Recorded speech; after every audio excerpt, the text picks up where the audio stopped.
Welcome to H Series Stories. Welcome everyone to the online reading program. Here I would like to read the story, The Elves and the Shoemaker. Once upon a time there was a poor shoemaker who lived with his wife. He made excellent shoes and worked quite diligently, but even so he could not earn enough to support himself and his family. He became so poor that he could not even afford to buy the leather he needed to make shoes. Finally he had only enough to make one last pair. He cut them out with great care and put the pieces on his workbench, so that he could sew them together the following morning. His wife asked, "What will happen to us? The cupboards are bare, and we have no firewood. Even our last candle has almost burned away." She was very worried. "Don't worry," said the shoemaker. "Things will work out for us. You'll see, I will finish these shoes tomorrow, and someone will buy them." He cut out the leather and then went to bed. The shoemaker would finish working first thing in the morning. The next morning, he awoke early and went down to his workshop. On his bench he found an exquisite pair of shoes. They had small and even stitches, formed so perfectly that he knew he couldn't have produced a better pair himself. Upon close examination, the shoes proved to be from the very pieces of leather he had set out the night before. The shoemaker called for his wife to come and look at the wonderful shoes. She was just as amazed as he was. "Who could have made these shoes?" she asked. They immediately put the fine pair of shoes in the window and drew back the blinds. "Who in the world could have done this great service for me?" he asked himself. Even before he could make up an answer, a rich man strode into his shop and bought the shoes, and for a fancy price. The shoemaker was ecstatic. He immediately went out and purchased plenty of food for his family and some more leather.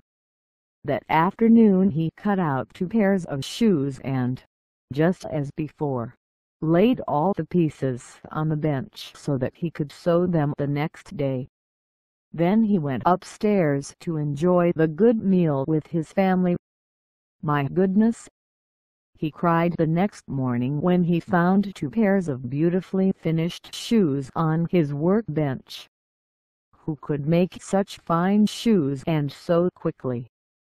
He put them in his shop window, and before long some wealthy people came in and paid a great deal of money for them. The happy shoemaker went right out and bought even more leather.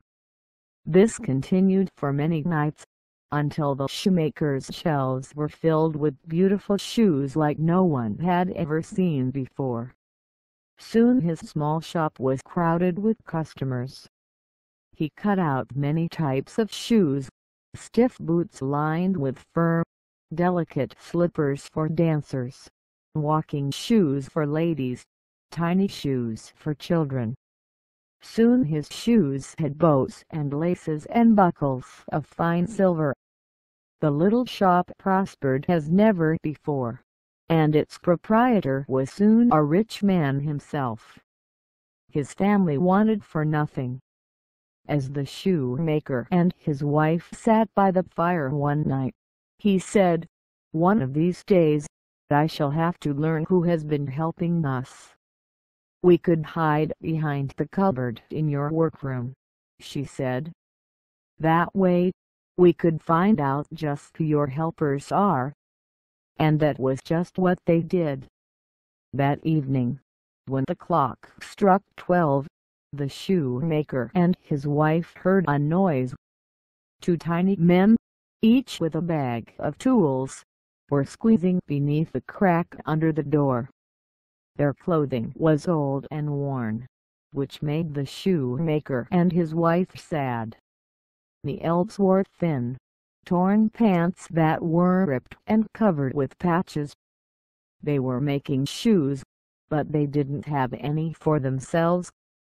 The next day, the shoemaker's wife said, "Those little elves have done so much good for us. We should make some gifts for them." "Yes," cried the shoemaker. "I'll make some shoes that will fit them, and you make some clothes." They worked until dawn. The presents were laid out upon the workbench: 2 tiny jackets, 2 pairs of trousers, and 2 pairs of shoes. They also left out some plates of good things to eat and drink. Then they hid once again behind the cupboard and waited to see what would happen. Just as before, the elves appeared at the stroke of midnight. They jumped onto the bench to begin their work, but when they saw all the presents they began to laugh and shout with joy. They tried on all the clothes, then helped themselves to the food and drink.